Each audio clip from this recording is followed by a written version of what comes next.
So let me start at the beginning, the foundation of what we are trying to accomplish when we teach. I believe we teach to help students become more kind, confident, capable, and responsible. That word responsible is a combination of two words, response and able.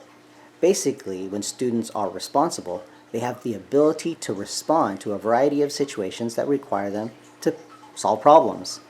While being smart and having content knowledge about the subject areas is important, it is not enough. If it were, then we wouldn't really need school. Just sitting down and reading a book or watching video lectures would be enough. I believe school is about learning how to engage and how to use your skills and knowledge to solve problems. That can happen through any subject. In the future, in whatever career or profession your students eventually land, they will need to solve problems. They will need to use their knowledge and skills to engage different kinds of challenges that occur at work. That's why I am so excited about the professional development journey we embarked on this year, with a focus on visual learning and math writing. These two focus areas targeted the cognitive engagement of students and identified research-based practices that help students become better problem solvers. Let's review our professional development journey this year. The data showed us our needs: problem solving, explanations, which includes reasoning and justifying, and the use of academic vocabulary. So we chose our focus: writing explanations in math. We launched the year with Visual Learning by John Hattie, Doug Fisher, and Nancy Fry, and learned about effect sizes and the hinge point. Visual learning was basically a taxonomy of teaching practices that identified which practices were most effective in promoting student growth.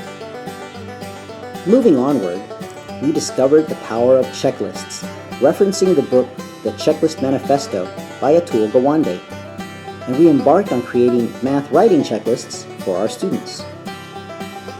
Then we started administering math writing tasks on a regular basis to track growth, and we began implementing practices and structures that build a strong foundation for math writing, including step-by-step problem solving, number talks, the 3 reads process, and ELD strategies.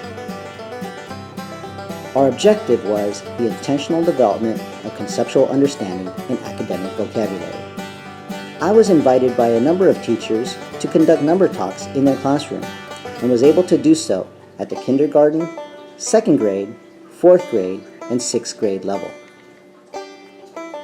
All along, we've been striving to intentionally move students along the continuum from surface to deep to transfer. As we moved forward, we realized that having students take a stance is a powerful practice.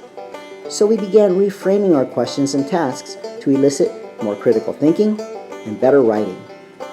At this point, an important question emerged, and the question was, is it enough for students to explain their steps when they are solving problems, or is a different kind of writing called for? Well, the answer basically is it depends on what prompt the students are given.